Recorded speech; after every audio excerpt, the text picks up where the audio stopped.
Telangana state development police recruitment board వాళ్ళు ఈసారి ఆర్టీసీకి సంబంధించిన వేకెన్సీస్ని ఫిల్ చేస్తున్నారు.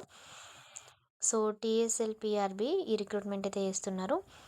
మనకి 30 డిసెంబర్ నుండి స్టార్ట్ అవుతుంది. లాస్ట్ డేట్ 28th జనవరి వరకు. సో ఇందులో ట్రాఫిక్ సూపర్వైజర్ ట్రైనీ అనేది ఒక వేకెన్సీ, మెకానికల్ సూపర్వైజర్ ట్రైనీ అనేది ఇంకొకటి. సో ఇది 2 రిక్రూట్మెంట్ అయితే చేస్తున్నారు. పోస్ట్ కోడ్ 47, 48 ఇది కంపల్సరీగా గుర్తుపెట్టుకోండి. పే స్కేల్ 27,000, రెండింటికి same pay scale. So candidates who are desirous and eligible, repeat eligible only, may apply through the online అనేసి మెన్షన్ చేసిండ్రు. మీ ఎలిజిబిలిటీ ఉందా లేదా అనేది చెక్ చేసుకోండి. ఏ జోన్స్ అనేటి అంటే కాళేశ్వరం, బాసర, రాజన్న, భద్రాద్రి, జోగులాంబ, చార్మినార్. సేమ్ అవే డివిజన్స్ కింద కూడా ఉన్నాయి. నెక్స్ట్ మనకి కేటగిరీస్ కూడా ఉన్నాయి. ఎస్సీ, ఎస్టీ, బీసీఏ, బీసీబీ అట్లా కేటగిరీస్ ఉన్నాయి. నాకు తెలిసి ఎస్సీ వేకెన్సీస్ లేవు. ఎస్సీ 2, 3లో 0 వేకెన్సీస్ అని ఉన్నాయి. జనరల్ కేటగిరీలో చూసుకోవాలనుకుంటాను. నెక్స్ట్ మనకి ఇంకా దీనికి సంబంధించి ఏ స్టడీ ఉండాలి అనేది చూద్దాం ఒకసారి. ఫీ స్ట్రక్చర్ వచ్చేసరికి అప్లికేషన్కి 400, రిమైనింగ్ కేటగిరీస్ వాళ్ళకైతే 800.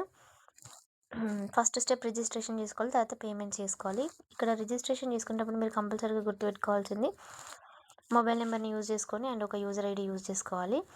నెక్స్ట్ మీరు ఏ పోస్ట్కి ఎలిజిబుల్ అనేది చెక్ చేసుకోవాలి. వెబ్సైట్లో ఆల్రెడీ ఉంది. పాస్పోర్ట్ సైజ్ ఫోటోగ్రాఫ్, సిగ్నేచర్ రెండు ఇట్లా అటాచ్ చేసి ఉండాలి. నార్మల్గా మనం ఏ జాబ్కైనా కూడా ఫోటో వేరు సైన్ వేరు పెట్టుకుంటాం కదా, ఇక్కడ అట్లా కాదు, ఫోటో సైన్ రెండు కలిపి అటాచ్ చేసి ఉంచాల్సిందన్నమాట. సో నెక్స్ట్ మీకు ఒక ఓటీపీ వస్తుంది. ఓటీపీ వచ్చిన తర్వాత మీరు దాన్ని ఎంటర్ చేయాలి, మీ డీటెయిల్స్ అన్నీ ఫిల్ చేయాలి. ఓకే, సో కంపల్సరీగా ఈ సర్టిఫికేట్ని అయితే సబ్మిట్ చేయాలి. సర్టిఫికేట్స్ అనేటివి చూడండి. SSC or matriculation certificate, educational qualification certificate, next community certificate and నార్మల్గా మనకి ఎస్సీ ఎస్టీ కేటగిరీ వాళ్ళకి కూడా వాళ్ళ క్యాస్ట్ సర్టిఫికేట్ అప్లోడ్ చేయాలి. బట్ ఎస్సీ కేటగిరీ ఎవరైతే ఉంటారో వాళ్ళకి ఈసారి ఏంటంటే మనకి కొత్తగా ఎస్సీఏ, ఎస్సీబీ, ఎస్సీసీ అని వచ్చింది కదా, సో దాన్ని బేస్ చేసుకొని మీరు మళ్ళీ కొత్తగా ఇన్కమ్ సర్టిఫికేట్ అయితే తెచ్చుకోవాల్సి ఉంటుంది. అంటే మీ పాత రిజర్వేషనే, కాకపోతే ఏంటంటే సర్టిఫికేట్ మనకి రిపీట్గా వేరేది ఇస్తారనమాట, కేటగిరీ యాడ్ చేసి ఇస్తారు. నెక్స్ట్ ఉమెన్ రిజర్వేషన్ అనేది ఉంటుంది. సో ఎలిజిబిలిటీ ఏంటి అనేది ఒకసారి చూసుకోండి. 18 years కంటే ఎబో ఉండాలి, 25 years, 2025 వరకు అన్నమాట. So next ex service men వాళ్ళకి 3 years ఏజ్ ఆఫ్ రిలాక్సేషన్ అయితే ఉంటుంది.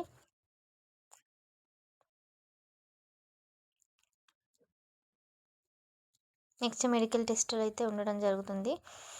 J1 near vision with glasses, colour vision అవన్నీ కూడా okay. Distance vision naked I 6/24 in each I అనేది ఉండాలంట. 6/9 with glasses in each I, glasses ఉన్నా కూడా పర్లేదని చెప్తున్నారు మొత్తానికి.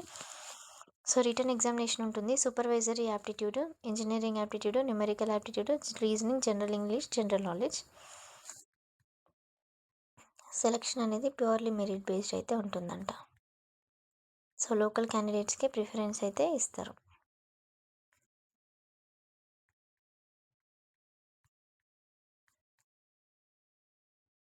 ఇక్కడ జోన్ వైజ్గా చెక్ చేసుకోండి, నేను ఇది పెడుతున్నాను.